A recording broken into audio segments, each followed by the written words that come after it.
Because of time, we're going to start the presentations. But feel free as I begin and as we start to grab some food still. I know we all need to eat. Go for seconds. Don't feel socially inebriated from going for seconds. Please, the food is there. It was made by wonderful colleagues and it's delicious. So grab as much as you need.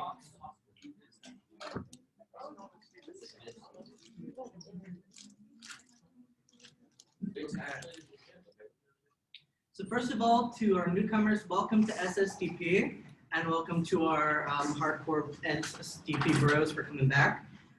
So this is our first SSDP social, and we'll be doing these about once a month or so to get people to have a good time while also promoting one of our policies of learning about drugs, the drug policy, war on drugs, etc. For those who are new, we'd love for you to join and learn more. We focus on harm reduction, drug education, change drug policy, and ending the drug war. And we meet weekly, usually in this room at 5 o'clock in this building, so please come by. I did also want to acknowledge and say thank you to everybody who contributed to this project.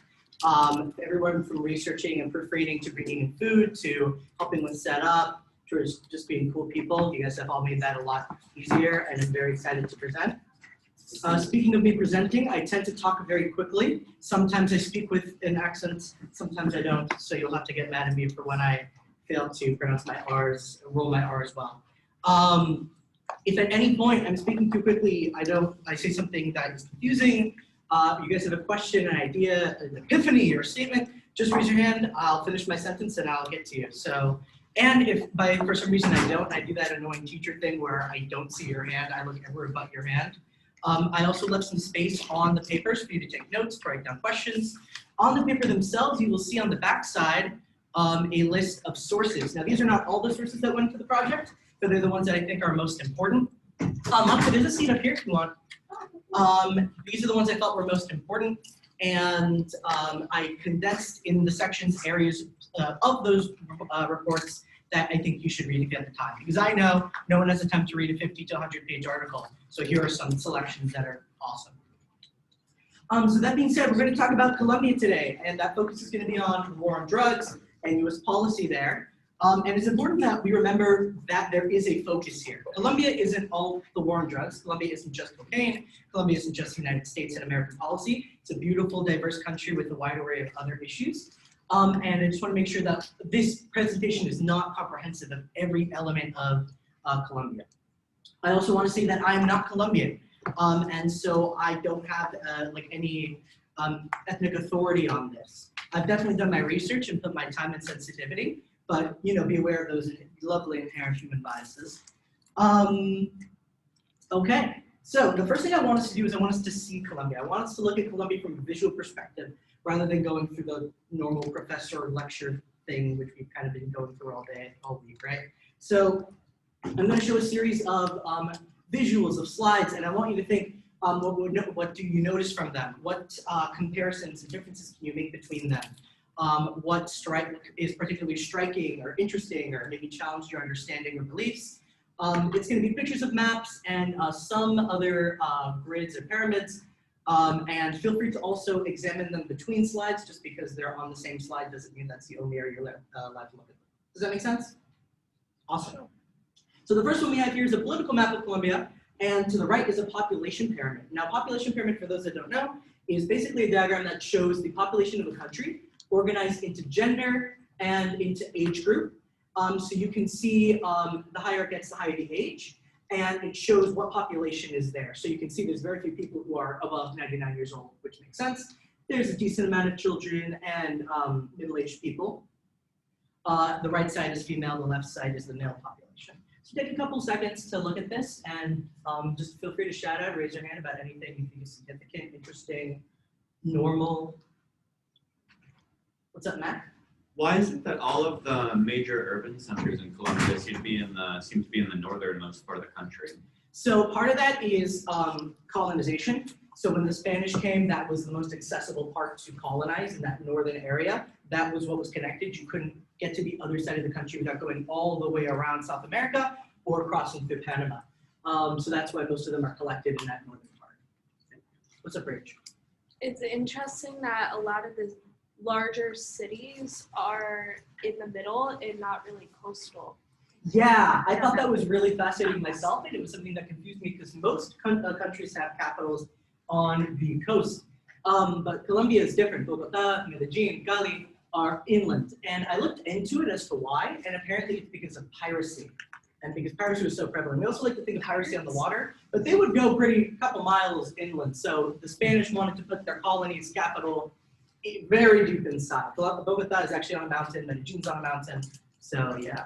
What about the population pyramid? It's a bit harder to see, but do we think of anything about this?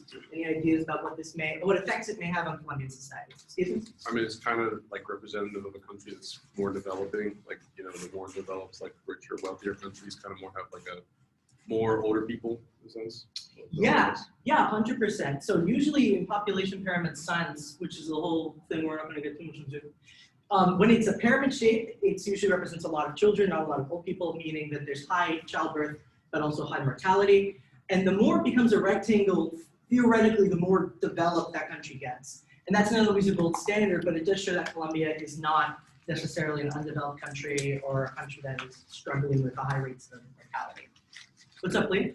After like age 30, it skews female. Yes, that is very, very, very important. So what I want you to notice is at the beginning, it starts off very equal, 3.7 to 3.6. But at age 30, as we pointed out, it starts skewing to the female side. And does anyone have any ideas as to why the female population starts getting higher there? We last longer. Yes, women are powerful. Ben? Is it because of the higher rate of internal violence in Colombia? Hell yeah, bingo. So Colombia has had endemic and systemic violence. It's not like a war-torn, like violent country, right? That's what I'm saying. But it has had systemic endemic violence since essentially the colonial era, but it's gone through series and series of civil war. I'd argue that Colombia's been more at internal civil war than at peace at times. And what this causes is because most of those combatants tend to be male. You see this generation like that of men who have gone through civil war just kind of deleted compared to women. And that population is different because civil war, for the most part, is ending in Colombia finally for like 60 years. And the young population is rebounding that. You can see this interesting like kind of indent on the male side from that generation that in their 20s and 30s they were experiencing war. So this is the topographical and population density map. Any thoughts on these? And take your time to look at that. It may be a bit blurry to see, but the beige is 1 to 4 people. The yellow is 5 to 24. The orange is 25 to 250. Red 250 to 1,000, and then dark red 1,000 plus. More people live in the mountains than on the beach. Yeah, which as a Floridian is bonkers to me. It's like one populated area, very south. I mean, it's not very populated, but more populated than the whole rest of it. In the south or where? Like around here? Or maybe it's the kind of like over to the east. Like by What Brazil. about the little? Oh, Yeah, east, the I'm little sorry. blip at the very, very bottom. No. Oh, this. Yeah, it's just like, I mean, it's not significantly more populated. It's like No, but it area. is weird. You have this expanse of beige, and then you have a little like couple people over there as well. It's interesting. Ben? Sorry, on that note, does Colombia have a large indigenous population? Yes, I don't know the exact percent, but Colombia does have a large indigenous population. I think it's between 10 to 25%, although I may be wrong with that. I'll have to fact check that. On that note, do they tend to congregate more in the more populated areas or in the less congregated? No, so in fact, there's a lot of indigenous reserves, which are territories which are essentially theirs. They're not like the reserve system in the United States, which is pretty flawed. They're a bit better, typically. I could do some more research on indigenous groups there. I think there actually is even a course on indigenous Colombian culture at UNF that I want to take. But they are, from my understanding, more concentrated in rural areas. Okay, so now this is GDP per capita and cocaine growth. The one thing I want to say about the GDP thing is it's not well sourced and I couldn't find another map on it, but this is a good estimate and idea, so take it with a grain of salt. The one on the right is very well sourced. The black, so the gray represents coca cultivation, and then 2009, the black represents where coca cultivation decreased. Oh, sorry, stayed the same. The light green is where a new coca cultivation started, And then the light gray is where it's decreased. Does that make sense? Okay.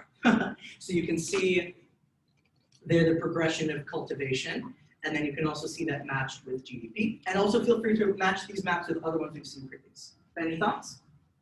What's up, Mac? It seems like in 2016, everything slows down as far as cocaine production goes, or coca production. Is there a particular reason why?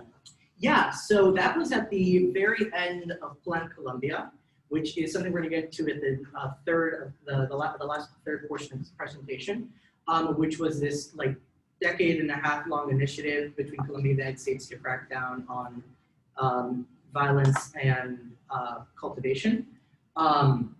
Also, that's when the FARC, the largest insurgents group, signed peace with the Colombian government and essentially stopped supporting cultivation. Any other thoughts? A lot of the production is in the rural areas where there's not a lot of people. Yeah. So one thing I did want to go over actually is you see how concentrated the cities are, but also how mountainous and all that green is rainforest. It's not like plains. Colombia is very geographically difficult for politics to be conducive.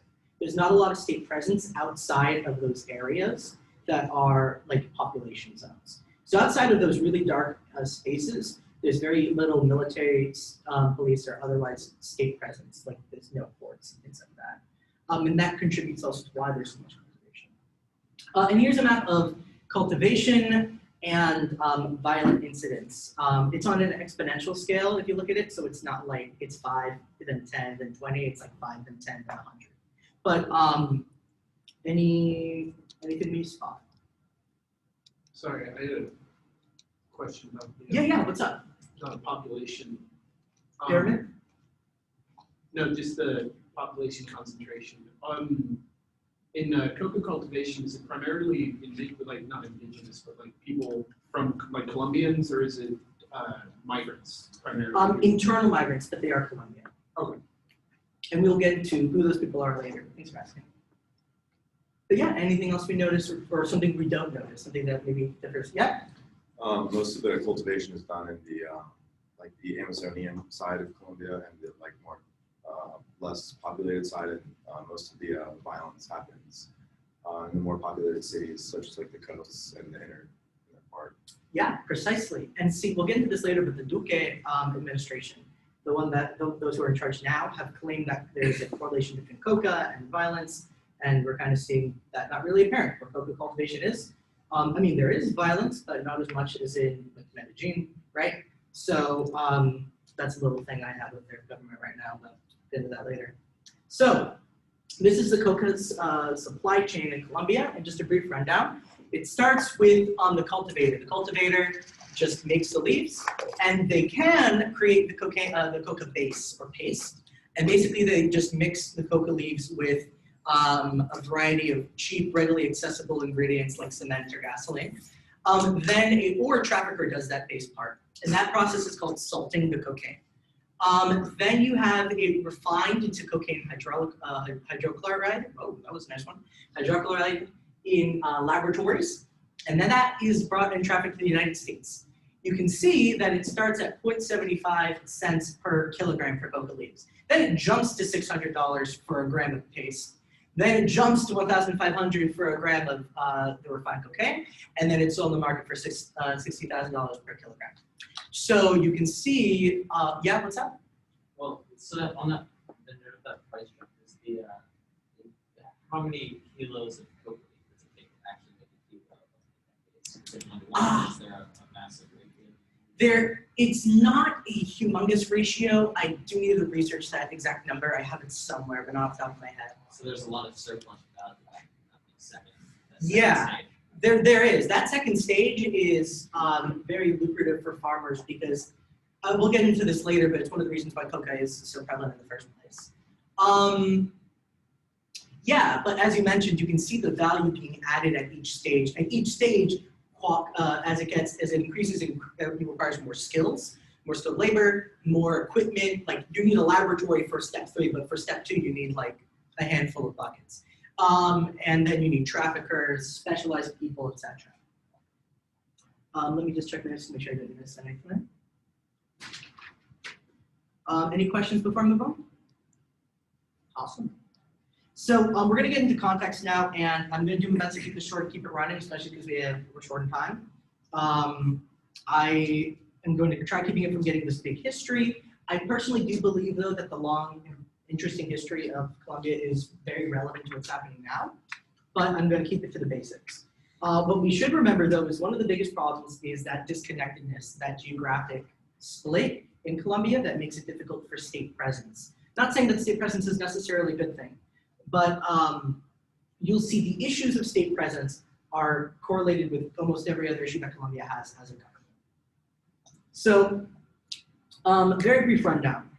So the issues endemic to Colombia really go back to the colonial era and the era of independence. La Violencia was a civil war between liberal and conservative partisans that lasted until 1958.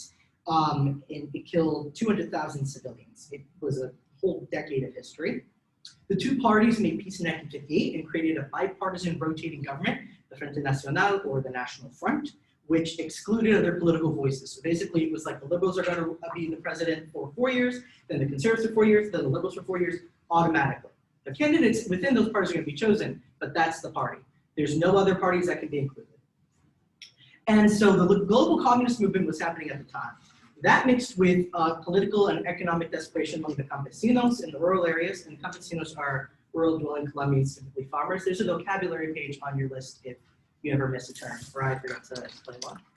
So economic and political desperation among the campesinos, the global communist movement, and the lack of a political voice under the National Front spawned 4 major communist insurgent movements between 1961 and 1974, the most important of which was the Armed Revolutionary Forces of Colombia, or FARC in Spanish, which declared independence in 1961 and organized formally in 1964.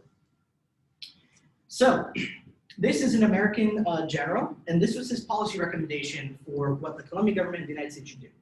Paramilitary should be used to pressure towards reforms known to be needed, perform counter-agent and counter-propaganda functions, and as necessary, execute paramilitary, sabotage, and or terrorist activities against known communist proponents. It should be backed by the United States. This was called Plan Lazo. And this was the reason the United States originally got involved with Colombia, was because it sniffed communism. And as we all know, when the United States sniffs communism, bad things happen. There were 2 military surveys that were conducted by the United States in the 1950s and 60s, and the latter of which created Plan Lazo. And Plan Lazo basically operated by having the Colombian military secretly train soldiers and civilians to attack, sabotage, and terrorize known communist proponents. And it included a dangerous political mix of basically anybody who was against communism, whether they were fascists or just regular Republicans or Democrats or conservatives, or not Democrats, but liberals or conservatives and whatnot. So the first track of the plan was to institute reforms for the campesinos, the people who were producing these insurgencies, which produced a need for communists. So it's like, okay, well, why are these people going to communism? Let's fix that source issue.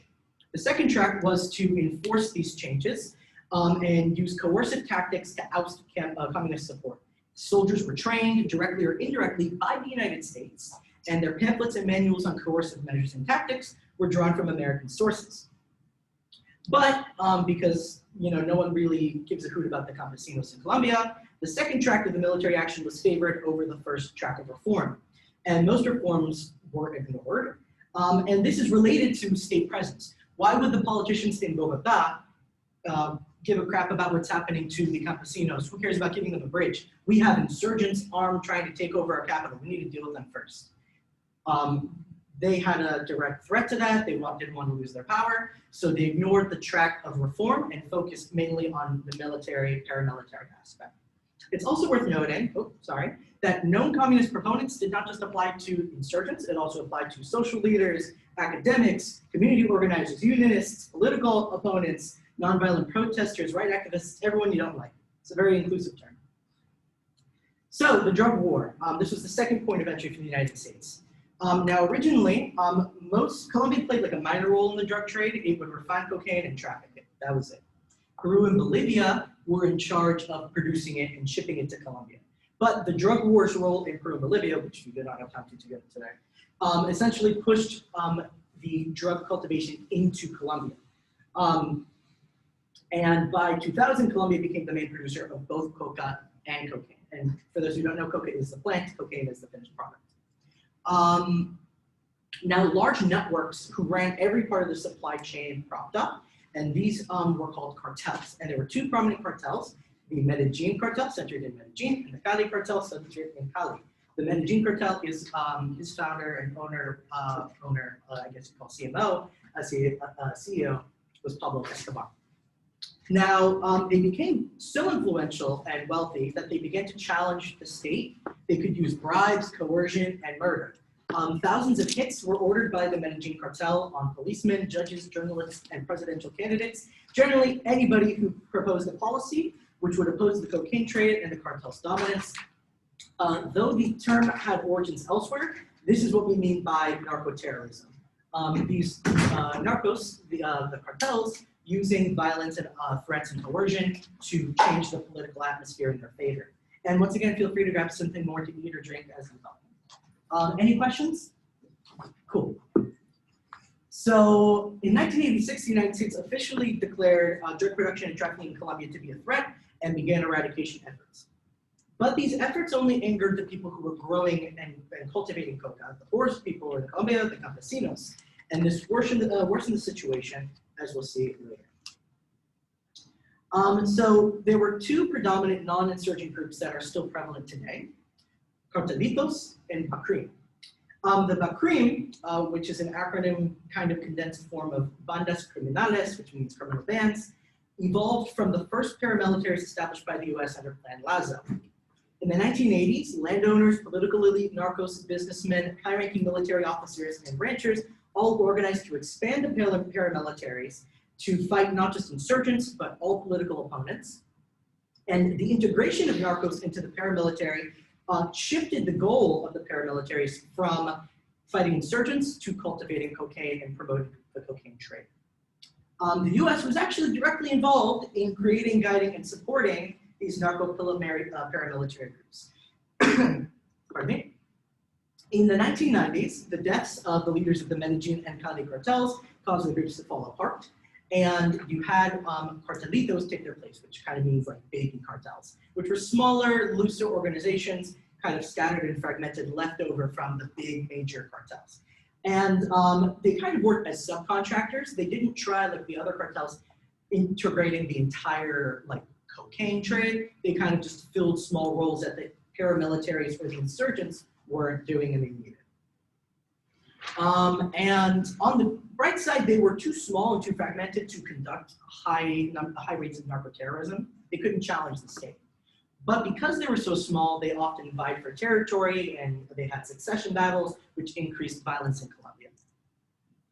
Now, the government essentially created a police unit to hunt down narcos and cartelitos leaders. And this kind of backfired in certain ways because if you kill like a leader of a political organization like this, you create a power vacuum. And someone's going to try to fill that role. And when they fill that role and gain power, they're going to purge everyone who's loyal to the previous leader, or you're going to have the group fragment and fight over succession. So it kind of just exacerbated the balance. Eventually, though, the paramilitaries and the narcos became inseparable. And when the narco-paramilitaries signed a peace with Colombia in 2003, they continued many of their same activities, though without official support, in less organized bandas criminales. Any questions? Awesome. We're almost done with context, but here's two awesome maps. They're a bit dated, as you can see, but they depict kind of the swaths of influence that these insurgent and armed groups had. So the FARC, you can see there, is in red, the BACRIM are in blue, ELN, which is another communist insurgent group, is in purple. And this isn't like exactly what they control. This is kind of just where they operated and what they influenced. You can see on the right side what FARC had in 2002 and how that really changed after Plan Colombia in 2013. And brought about the paz, the peace, the 2016 peace accords with the FARC. So comprehensive peace included the integration of the FARC politically and coca concessions and rural reforms. So after decades of fighting and particularly successful 2000s military campaign, the Colombian government and the FARC signed peace accords in 2016. They allowed all FARC members to rejoin Colombian society if they turned in their arms, except for like high-ranking military. members. And they established a special jurisdiction of peace, a tribunal that was supposed to root out and prosecute war crimes by the Colombian government, the FARC, and paramilitary. So it's supposed to be inclusive. It didn't work out, but we'll get to that later.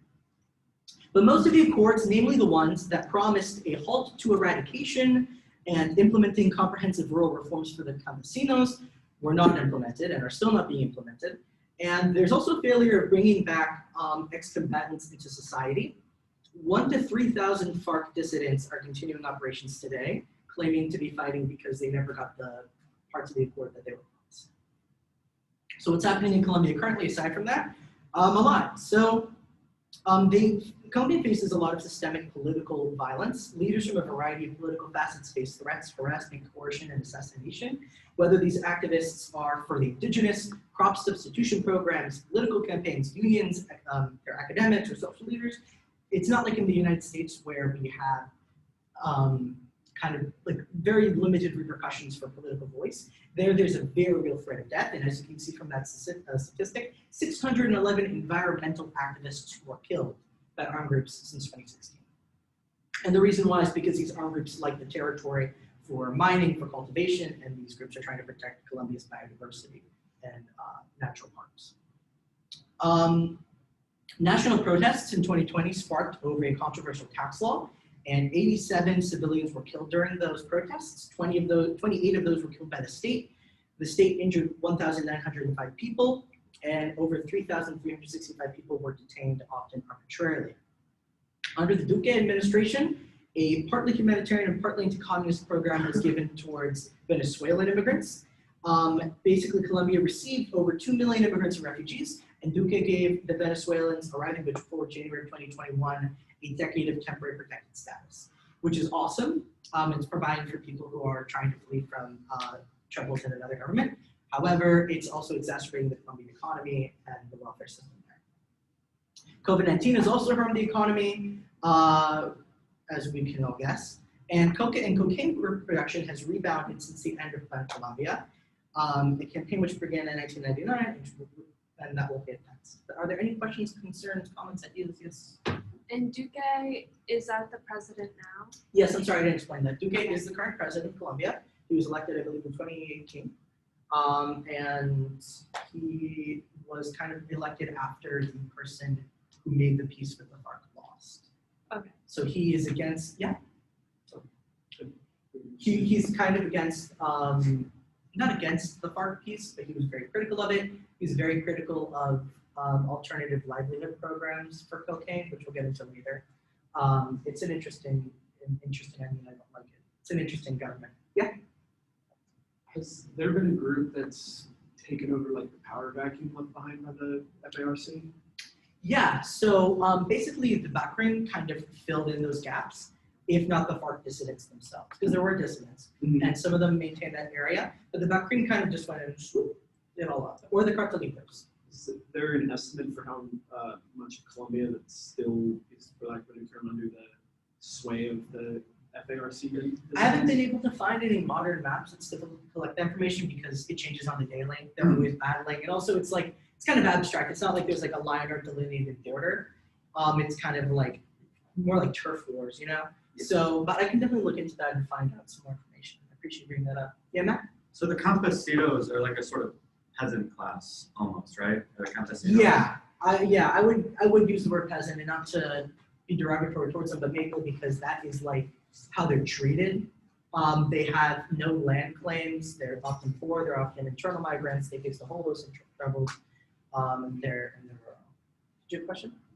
Yeah, have you looked into the economy of the FARC and how they also depended a lot on the selling of cocaine? Yeah, so we're about to get into that. And the FARC was one of the main cultivators of cocaine. And since you brought it up, I did want to mention that the FARC also funded themselves by kidnapping and ransoming people, mining operations, illegal mining operations, poaching, taxing the campesinos. So even though they had, I mean, I wrote a paper a couple years ago about this. Like, I think that the FARC originally started as a good idea, but slowly got more and more corrupt. But yeah, they mainly got their economy from cultivation in the 80s was when they started cultivating. Yeah, thank you. What sort of living are campesinos who are like producing coca making?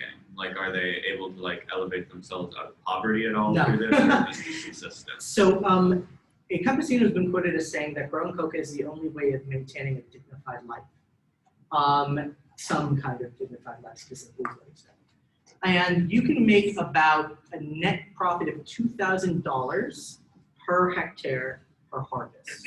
You can harvest cocaine about 4 times a year, so that can, and it depends on how many hectares you have. But most campesinos have less than 3 hectares.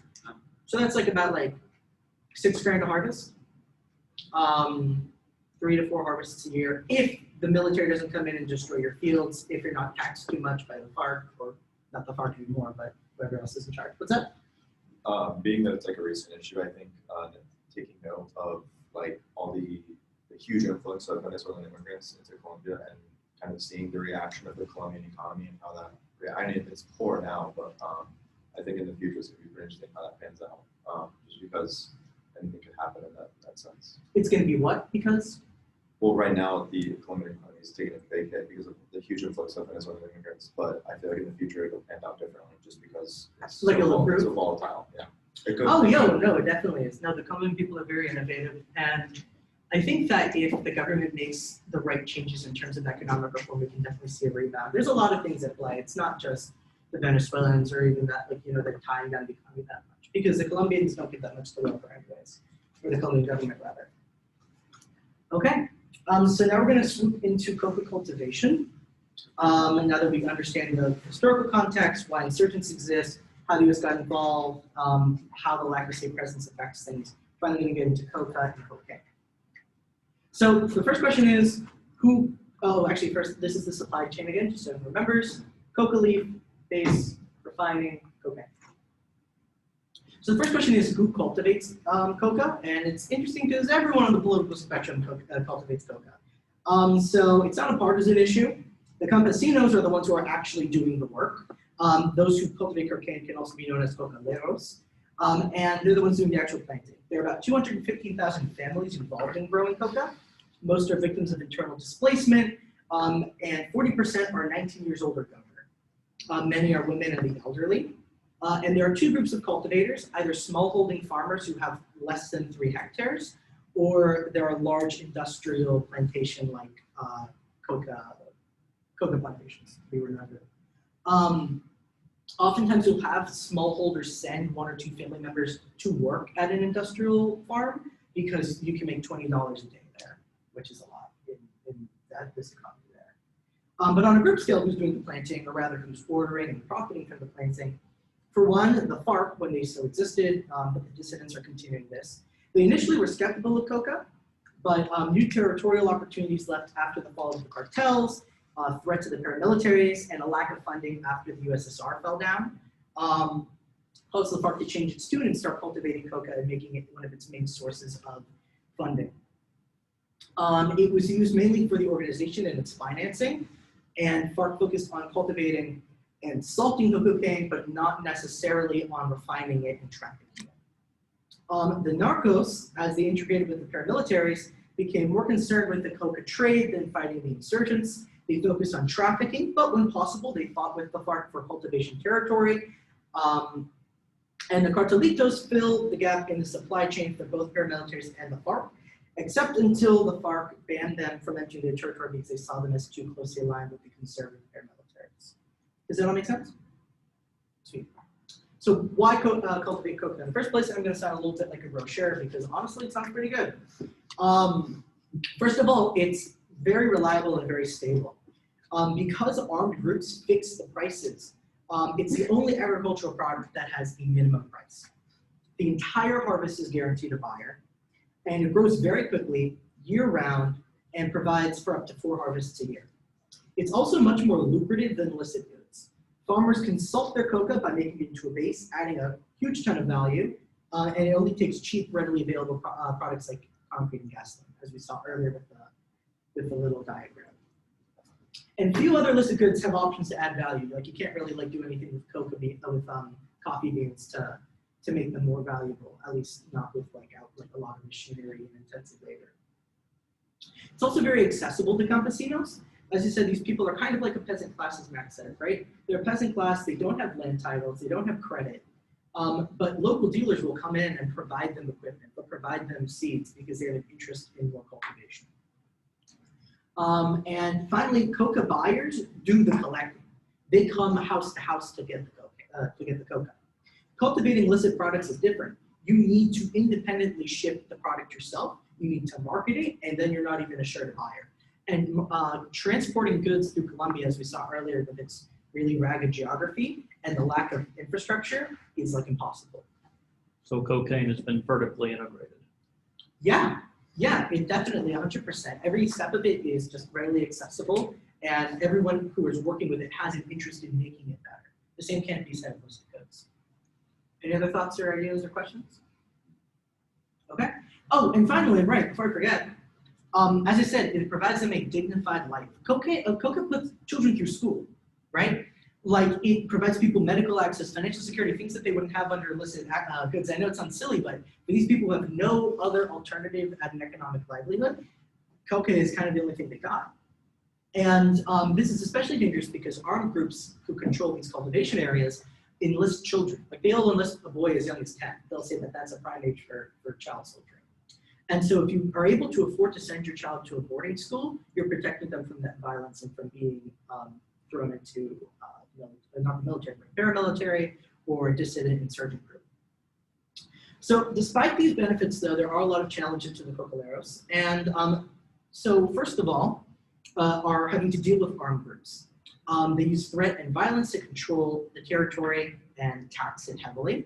The groups are often mixed with the civilian populations, meaning anyone can be an informant and you can't comfortably raise a complaint about your treatment by them. Armed groups also have monopolies on food, trade, and violence, putting cocaleros at their will. In times of harvest, thieves are attracted to the region to kind of profit off of the sales, which puts people in danger. Women are particularly harmed, and sometimes buyers may seize girls from their homes. And cocaleros are often coerced into helping traffic or salt the coca, parts of the trade they would usually want to stay away from.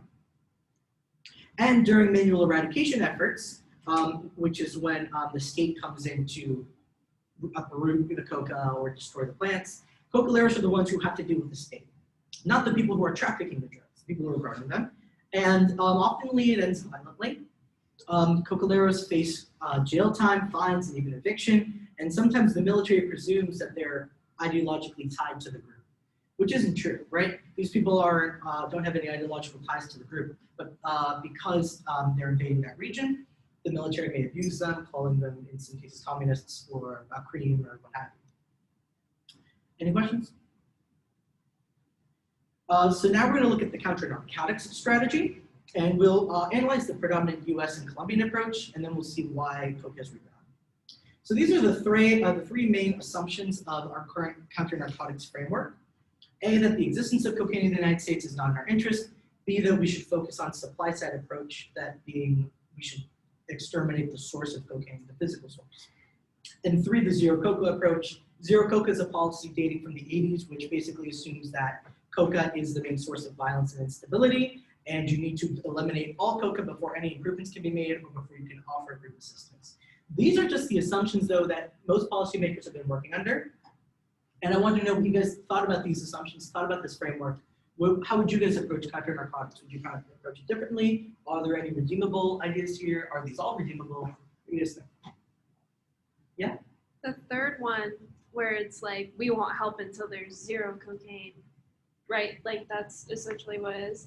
That's very, like, deeply flawed because people are still, like, people still need help and are still, like, suffering, you know? Yeah, and precisely. just waiting until, like, oh, you gotta get rid of that cocaine first. It doesn't take away that people are still suffering. So it's kind of like an excuse not to do anything.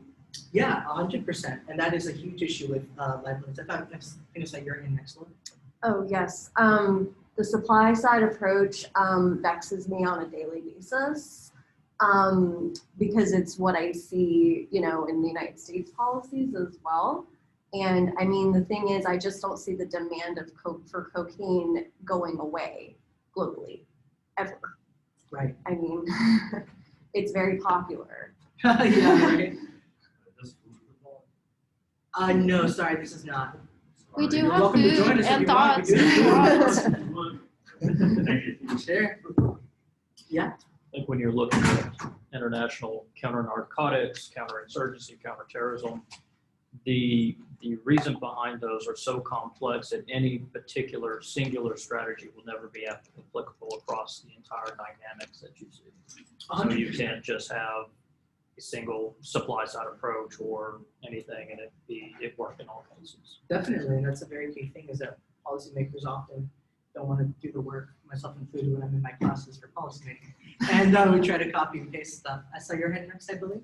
Yeah, I'd say that all three of them are pretty, you can find a lot of loopholes in vigilante each of them, but until you have the government or policymakers find some sort of empathetic, I guess, interest in the production or elimination of it, whichever one they decide to go with, you're not going to really see much progress, especially with the people like the campesinos, because although it is a very, I guess, quote unquote, unimportant side of the Colombian population, they still have a lot of, I guess, they're pretty essential to the economy because of coca being such a big part of it. Definitely. Like I said, like some people can't put their kids through school without it. It's very central to Colombia. All three of these approaches, I guess you could say, seem more it's like lucrative to traffickers than to eradication.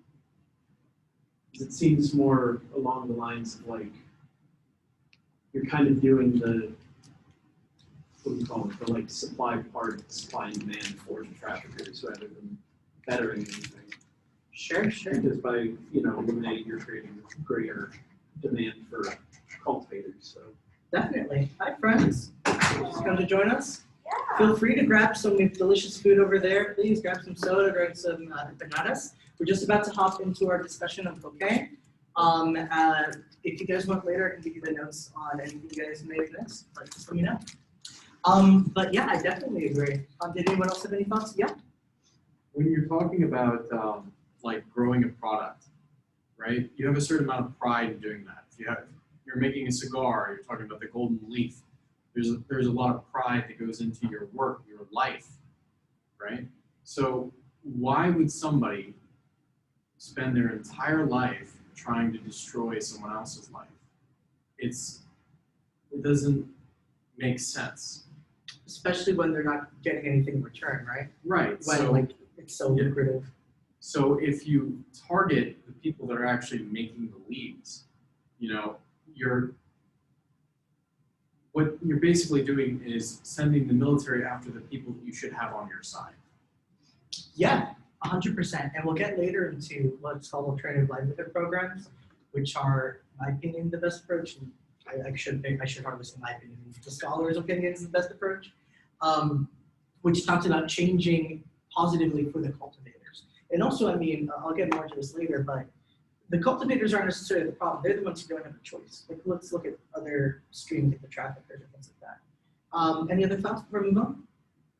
Matt? So it says cocaine isn't in our interest, but we still do use cocaine, albeit in limited circumstances, for medicinal purposes in the United States. Yeah. Has there ever been a thought, I don't know where we acquire illicit cocaine, but has there ever been a thought to shift illicit cocaine like production to Colombia? Or any attempt to make it licit? So the United States would like view that in a second, because this is like, I want to make clear, this is not what I'm advocating. Yeah. This is what the policymakers do, and it's like that's what I'm saying. It's like it's not even like a rational line of thought. It's an assumption, and that's very different. So I think you and I were having a conversation earlier about making it licit, because then you wouldn't have to worry about all these expensive, difficult measures to provide for that. Maybe you could do something to make it legalized, but regulated, whatever. But at least right now, the United States is not going to go for that. But that kind of brings us to what we can do, and we're an SSDP, right? So even though that this is I realize my perspective right now is very foreign policy oriented, that doesn't mean that we can't take local actions to change what our policy makers here in Florida or even locally think or do. What's that? Do you happen to know how much our cocaine eradication programs cost the United States a year? I can tell you how much it costed Plant Colombia. It was about $585 million a year during the implementation of it. Colombia paid about 800 million. I have more stats on that later. Is that I don't know what adjusted, we're paying now, though. is That's that like- adjusted for inflation? That was in, that's a good question. I don't know if it's just for inflation. I would presume so, but also it was in the early 2000s, so I don't think it inflated too much. That's like compared to like a multi-billion-dollar cocaine industry, right? Yes, as well. It's interesting because I'll get into this later, but for instance, one of the forms that they use to destroy cocaine, aerial eradication, costs exponentially more than the amount of cocaine they're reducing by eradicating. That'll make more sense later. Any other thoughts before I continue? Really? So, there are three main forms of counter-narcotic strategies that have been implemented. First of which is forced eradication. And so, basically, a state force, either the police or military, come in, destroy or uproot coca crops or labs without the consent of the cultivators or those running the labs. The first technique is aerial spraying or aerial eradication, spraying types of pesticides on hectares. And it's been the dominant approach up until the mid-2010s when it was declared illegal by Colombian courts. But the Duque administration is threatening to bring it back unless cultivators reduce their cultivation. It was touted as successful because it could kill hundreds of hectares at a time. And reporting these numbers back to policymakers in Bogota or Washington is cool. It's like saying like, oh yeah, we eliminated 500,000 hectares of coca this year. Does that mean we actually reduce the supply? Does that mean we actually permanently solve the problem? No, but it's a big number, it sounds effective, and that's part of the problem. Because first of all, it's not a foolproof method. Cultivators aren't stupid, right? They know how to protect their crops. They've innovated in interesting ways. They put molasses on the plants to protect from pesticide. Coca is actually particularly resilient. So there's a grace period of a couple hours after being sprayed that if you cut the stems, you can save the plant and it recovers in like 3 months. Also, they have like other seeds that they can grow. But even if it is successful, it doesn't stop cultivation, it just displaces it. So what it will do is cultivators will move to areas that are farther away from state influence, which will make it harder to conduct these missions. And it also can, they'll also move into places where aerial spraying is banned, like indigenous reserves or in natural parks, which harms biodiversity, the environment, and the rights of indigenous communities. And it's not like the farmers could return to their fields anyhow. Like once you aerially spray a field, you can't grow coca, but you also can't grow pineapples or tobacco or whatever you may want to grow. You can't grow anything. So it's not like these people can then switch to illicit economy. Human health can also be compromised. It's associated, like aerial sprays are associated with miscarriages, skin conditions, and it's believed to be a carcinogen. The environment is evidently harmed by spraying it with pesticide. You're spraying rainforests and jungles with pesticide. And finally, it's very expensive. By some estimates, it can cost $240,000 per kilogram of cocaine removed by aerial spray. And it's only about 4.2% effective in terms of reducing hectare cultivation. Do you have a question? I was just wondering, is it true they use, what is it called, glyphosate? Yes, glyphosate. They don't do it anymore, it's been banned, but Duque is trying to bring it back. The Trump administration actually pressured him to bring it back as well. Biden is, I don't remember if Biden's enforcing aerial spraying, but he's definitely still focused on eradication. And we'll get into that later. So aside from the ability to report huge numbers to policymakers, aerial eradication is also favored because it's less dangerous. Because even with the peace accords, FARC dissidents and other armed groups are armed to protect their coca cultivation, right? And so if you're trying to go into the region to uproot it, you're going to have to battle with them. They also have landmines in there because Colombia's been in civil war for 60, 70 years. And so there's landmines everywhere. And I believe during manual eradication, and also farmers are harmed when they're trying to resist eradication. I believe 16 deaths and 100 injuries were reported during 2020. 40 were wounded by landmines. And many campesinos end up permanently displaced and confrontations between them can create permanent community schisms because people accuse their neighbors of being informants. This person uprooted my field, maybe I can't trust my neighbors anymore. You're tearing apart the community, you're increasing violence. Finally, campesinos face repercussions from armed groups if they didn't resist eradication, which I don't know about you, but I'm not going to resist a bunch of military members trying to uproot my crops. But if I don't, I'm going to be punished later by other people with guns. Since state presence is difficult to maintain and it's not maintained, forced eradication doesn't really matter because once the state leaves and it doesn't come back for a long time, you're just going to grow it again. Replanting rates are anywhere between 40 and 60%, 70%, and the military of Colombia estimates it at 90%. Interdiction is the process of seizing cocaine or destroying labs. And it's much more effective, not just on trafficking, but also on cultivation, because it hits the highest, most expensive, difficult stage with the highest value added of the process. Right? If we're looking at that chain again, cultivation, salting and basing, and then putting it in the lab and refining it. That's the most expensive part. It can cost up to $1 million to make a lab. And once it's destroyed, you can't make cocaine. Like there's no way you can turn coca paste into cocaine without those labs. So when you destroy it, it not only prevents cocaine from being produced, it also doesn't harm the campesinos directly because you're not uprooting farms and people who are trying to make a livelihood, you're destroying labs. It also cripples the market and makes it harder for these armed groups to kind of rebound, which has negatives and positives. For every lab destroyed, the demand for cocaine decreases by about 3 hectares. There are a few political, health, or environmental effects, but the one side effect is the shock in the market pushes production to other countries and to other regions or territories, spreading the cocaine trade. Also, when you go into interdiction, it often involves killing leaders of Bakrim or Cartelitos, and that can create schisms, vies for power, cycles of violence that we discussed earlier. Now, generally, forced eradication only leads to short-term reductions in cultivation and appeases international influencers. It seems like it's doing a lot, seems like it's effective, seems relatively easy, but it's really short-term, and you need persistent, constant, expensive state presence. Indeed, the lack of forced eradication during the previous administration led Trump to threaten Colombia.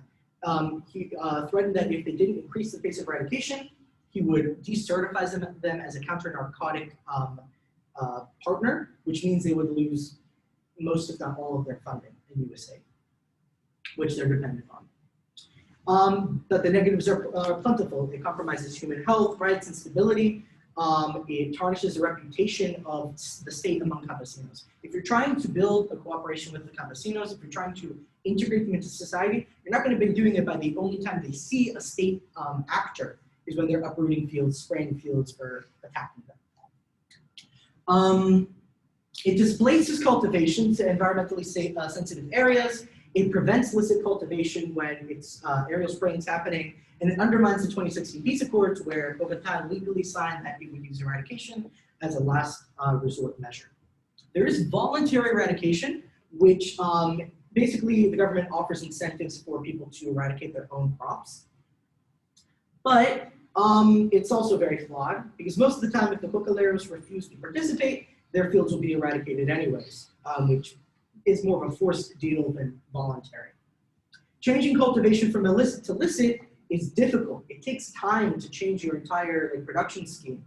And that upsets international influencers, international donors, and countries like the United States because they want to see progress now, not in 15, 20, 30 years, which is how long it takes to change all of your crops.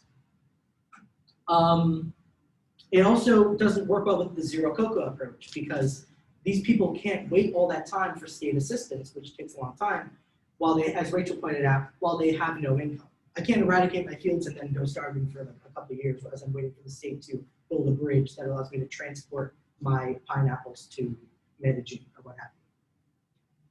So, in addition to that, there's also a lack of infrastructure and an immense cost and burden to listen crops, as we've mentioned. And voluntary eradication just doesn't provide enough assistance. Colombia's most recent policy sought to drop cultivation by 50% in 15 years.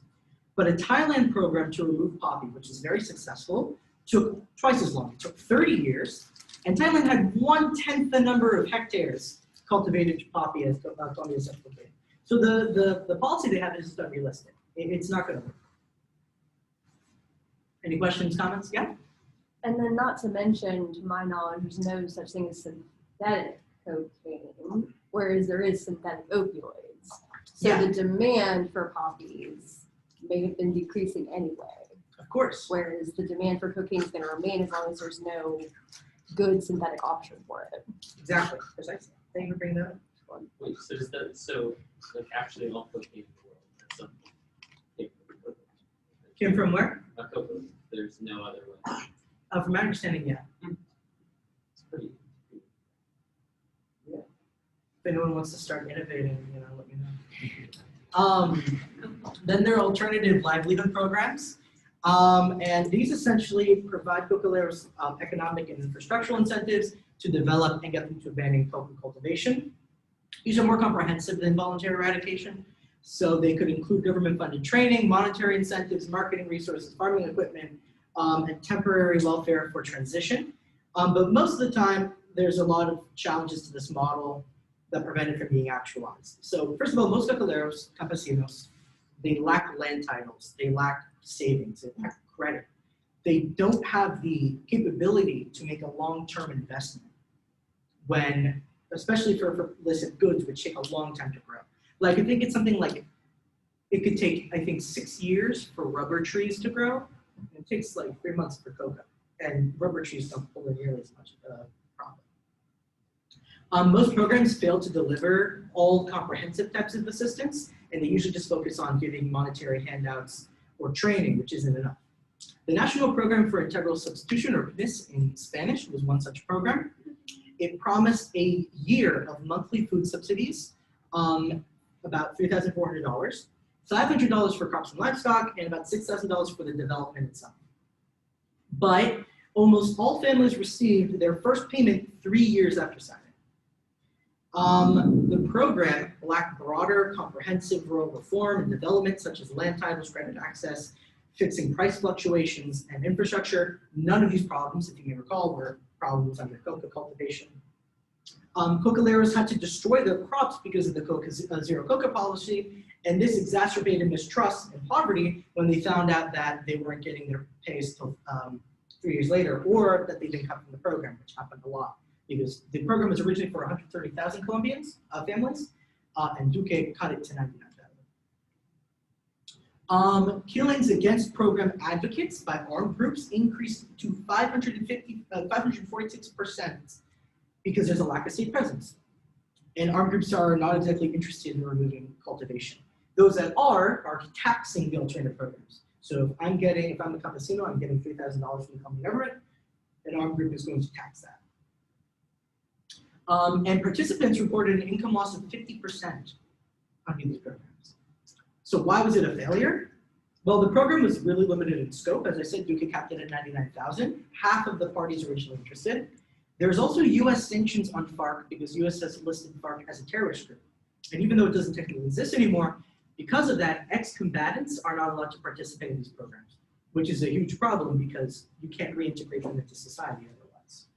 So you have all these ex-combatants who, under the peace negotiations, were promised to be reintegrated into society and brought to a dignified life, and they can't because the United States still lists FARC as a terrorist group and ex-combatants can't participate. There was also a lack of immediate or substantial gains, which turned off policymakers, funders, donors, and other international influencers. But I believe these programs have a lot of potential. They'll require to be conducted patiently and gradually, allowing cultivators to wean off of coca rather than to use the zero coca approach. They address a comprehensive array of issues from land titles to infrastructure to market. That's like a bare minimum requirement. They provide cocaleros with state presence and security from armed groups. And they need to also concentrate efforts on the easiest regions, the regions with the least cultivation, the regions with people who are most willing to make changes, and then expand to harder to reach zones once you have that basic success. Now, Plan Colombia was the most successful policy, and I say that sarcastically, towards eradicating cocaine. It was crafted in 1999 and implemented in the 2000s and 2010s, and it sought to mitigate the widespread violence by dissident groups and insurgents and paramilitaries, while also eradicating cocaine. It saw them as a fused issue. It was also used the zero coca approach. It wanted to reduce cultivation and trafficking by 50% in 6 years and regain control from armed groups. As I mentioned earlier, the US spent 540 million, not 585, know that, 540 million annually, and Colombia spent about twice as much. And combined, that represents 1.2% of Colombia's GDP. For reference, Colombia's largest welfare program only spends 0.37% of its GDP. Plan Colombia focused on destroying the production chain by aerial spraying or manual eradication, less on interdiction, which attacked the higher echelons of the chain. It took twice as long, 12 years, not 6, but by 2013, cultivation had dropped by 50% in terms of hectares. And here you can see there's a US estimate and a UN estimate for cocaine production. And you can see here, Plan Colombia is implemented, Plan Colombia is declared success here, and it starts increasing again afterwards. And then this is coca cultivation. Before Plan Colombia, it's declared a success, and then I have a question. yes. How does the cost of cocaine correspond to that? In terms of the cost of cocaine affecting the supply. Yeah, just the street price. That do I'm you not just sure make it about. more I know valuable? that interdiction specifically did cause a huge shock in the market that did like cause the street price of cocaine to jump, and that lowered demand in a sense. If that's what you're talking about. I don't have specifics on that, but I can look into it. What's that? I might have an answer to this. Oh, sure. On the average, based on like most of what I've read and like, you know, stuff like that, I would say that probably attacking coca cultivation doesn't really affect the street price. They tend to have the same, like the price doesn't dramatically increase. It's like you said, it's like interdiction which actually affects the price more. Yeah, destroying lives. Because there's always going to be like you can regrow coca quickly. There's plenty of space to do it on. So yeah. What's up? Yes, that's actually like one of the things. So like you're talking about how you think that like, I can't remember exactly what the programs are called. But the ones Alternative that you- livelihood. Yeah, so you kind of advocate for those, and they seem to be more moderate. Like they curb things off slower. They wean everybody off slower. But like you said, coca is still very easy to grow. If there's arable land, why does it matter if we curb it at a slow rate? It seems like it would be very easy to ramp it up anywhere else that has arable land. Does this actually make any material impact on the So coca. Yeah, so coca-leros don't necessarily want to grow cocaine. Like, it's a very risky business. Like, even though it provides more than illicit goods, as I mentioned earlier, they have to deal with armed actors, rape, violence, child soldiering. Unless it's made illicit, which I think would. So I mean, I think the two options in that circumstance is either making cocaine legal and letting these people continue their production legally, and then getting rid of armed groups and integrating them into a more dignified economic sphere, or encouraging them to change to something that they deem worth it. I don't remember the exact statistic, but a majority of coca-leros did. I'd say that if they got enough resources, they'd be happy to stop cultivating cocaine. Yeah. I guess I was speaking more of like it doesn't have to be Colombia. It doesn't have to be these specific growers. Oh, you're saying I'm like talking cocaine's about getting kind of a pushed to race another the country. bottom. Yeah, I mean, if you don't like, not that the demand side issue could ever be solved. People aren't going to stop wanting cocaine out of the blue. But like, aren't all of these just really expensive ways to just prolong that process and really change very little? Yeah, I personally think so, because what all you're doing, I think, as you kind of mentioned, is just pushing the problem somewhere else. Because once, okay, it's fixed in Colombia, the next country that has a need to grow cocaine. Yeah. So yeah. Even by making crops legal, that doesn't necessarily, I don't think it would necessarily, like, oh my gosh, guarantee, that's the word. I don't think it would guarantee like a new safe life for the coca growers, because even if a product is legal, they could still be coerced and pressured into producing more and more, Yeah. especially if demand is still so high and does Colombia as a state have the resources to make sure that the workers will not be exploited? I don't know if they have the Because- resources, but they certainly aren't using them if they do. Yeah. Because these groups are still existing. Yeah, so would it make that big of a difference if I see both of cocaine, you. if cocaine is made legal for the lives of these growers? I think that if I'm correct in what you're getting at, I think that any approach needs to take care of the groups. Like it's Yeah. not like you legalize cocaine and now these other groups disappear. Yeah, If that's what you're getting at. Yeah. It needs to be, that's the term that they use is comprehensive, right? It needs to be holistic. It needs to not just affect cultivation, but also laboratories. Why are people trafficking? Why is that more profitable? Is that something that we can accept socially and then integrate into a more legal, ethical way? Is that the step, right? And these are questions that we need to think about and ask. And we don't need to be like big policymakers or experts in think tanks or Joe Biden in order to make these decisions and promote them. You had your hand up? I was gonna say that if you did it by communities, instead of having the government oversee everything, and you did it by the community, because let's say there were people in this classroom. If one of or five of the people in this classroom were cocaine growers, the people in this classroom are much more likely to know it than anybody that was sitting in an office at UNF. You know, so if you get the community together and say, okay, if what do you want? If you're cocaine free, what do you want? Do you want a school? Do you want a soccer field? You know, what do you need? Yeah, I think that there are trained, like, I mean, the Bocaleros they're interesting, smart people. They are getting more and more political. They're learning how to organize better. It's difficult because of that on like presence, right? Yeah. But I agree. I think that policymakers need to hear what the demands and needs of these people are directly. You had your hand up too? Yeah, sorry if you talked about it earlier, No, you're good. but did anybody ever do like the numbers to see if, making cocaine legal was more effective than trying to get the farmers to focus on their crops like pineapples and So the idea, we kind of discussed this a little bit. The United States kind of just generally sets in the assumption that cocaine is bad, no cocaine. You would have to change that basis of all policy making because all policy derives from that idea. I don't know if there's any papers that have discussed, I'm sure there are, that have discussed the possibilities of legalizing and decriminalizing cocaine and the coca trade in Colombia. If it's a Colombian-bound effort, I'm sure the United States will do everything in its power to stop it. I'm sure they have, right? But like I said earlier, that's where we as a club have a voice, at least locally, in talking about it and bringing it to the table and showing that this doesn't have to be the assumption. Yeah.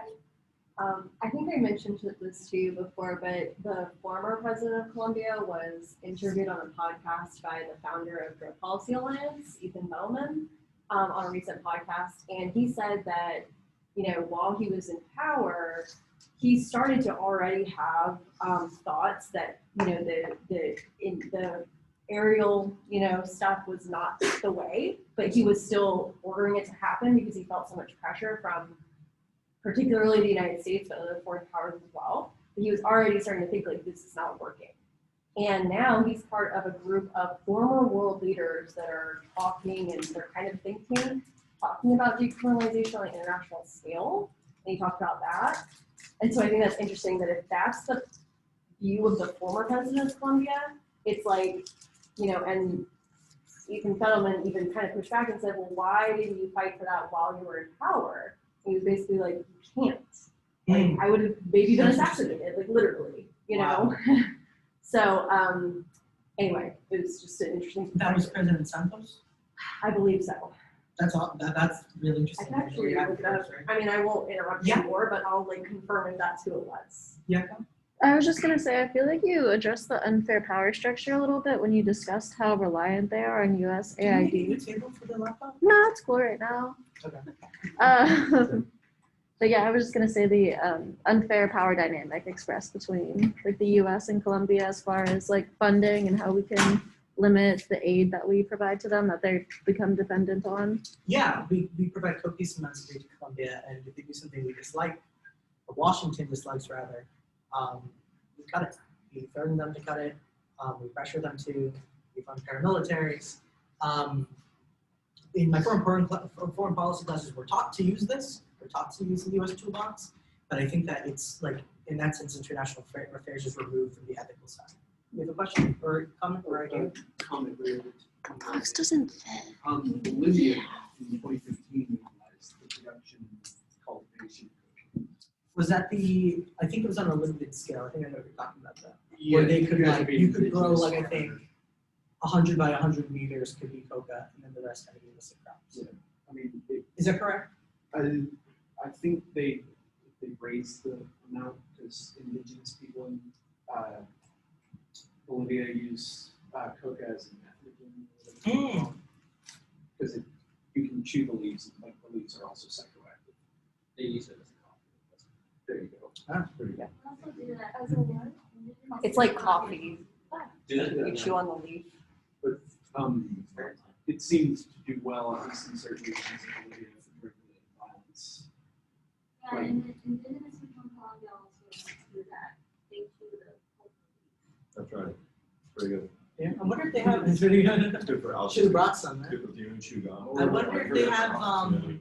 Is Colombia like have they legalized that for indigenous use or No. is it? It's I don't illicit. think so. I just I looked highly it up. doubt it. They allow for you to harvest the plant, but you can't like turn Sell it it. into cocaine.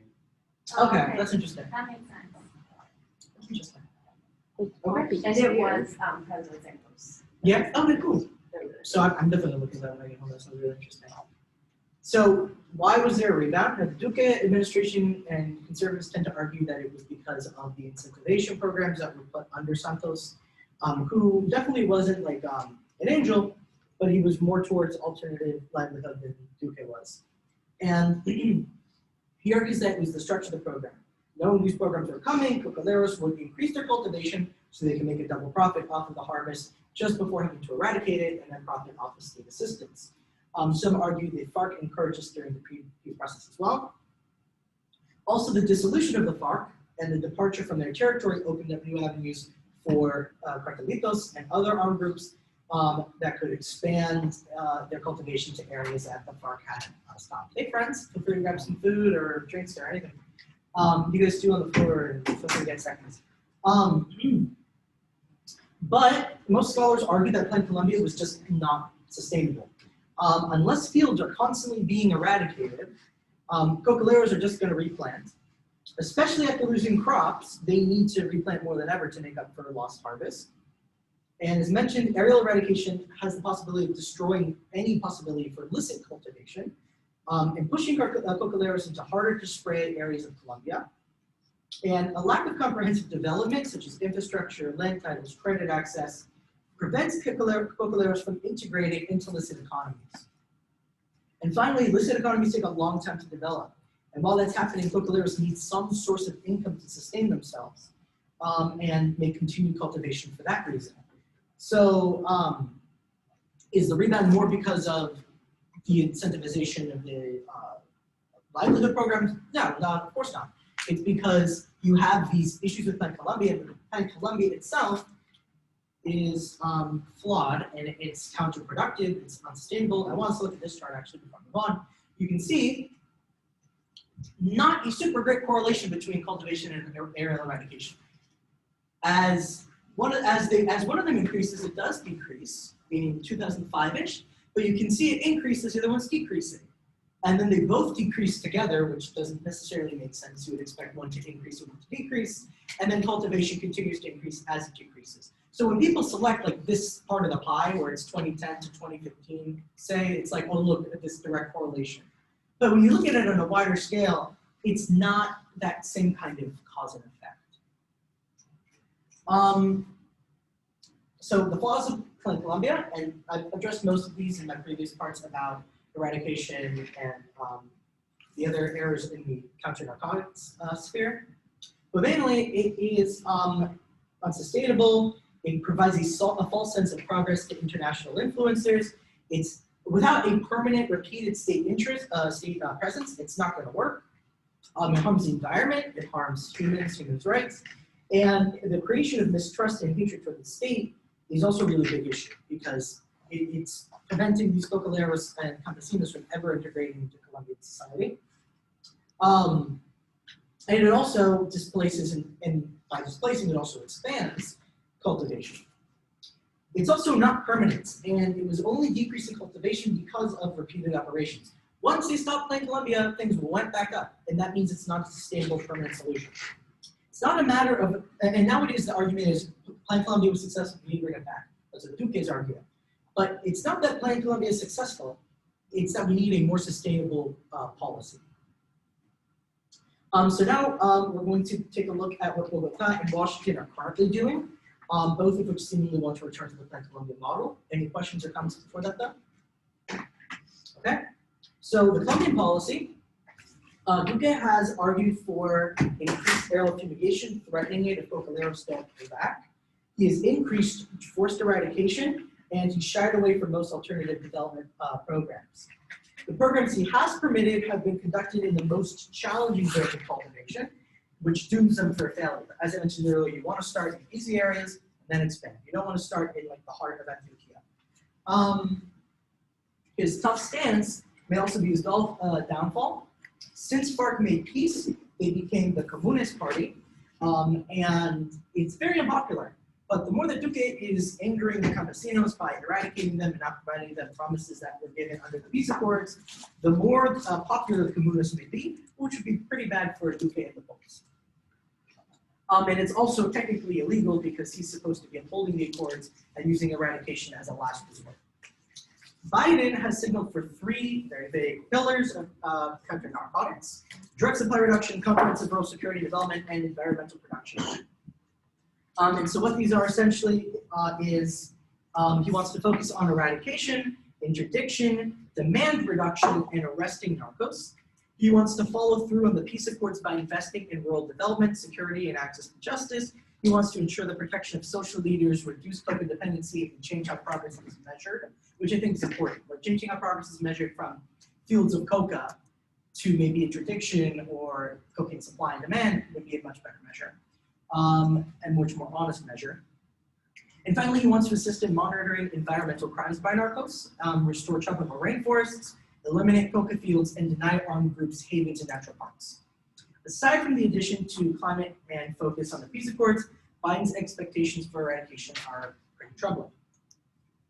So that is all the information that I pulled together for you guys. I know that was a long haul, but I appreciate you sitting through it.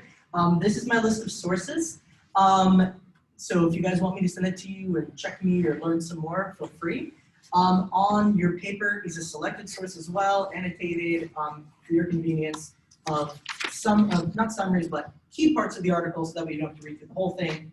Here are select parts of each article and then my favorite ones. But now I just want to have a brief discussion with you guys.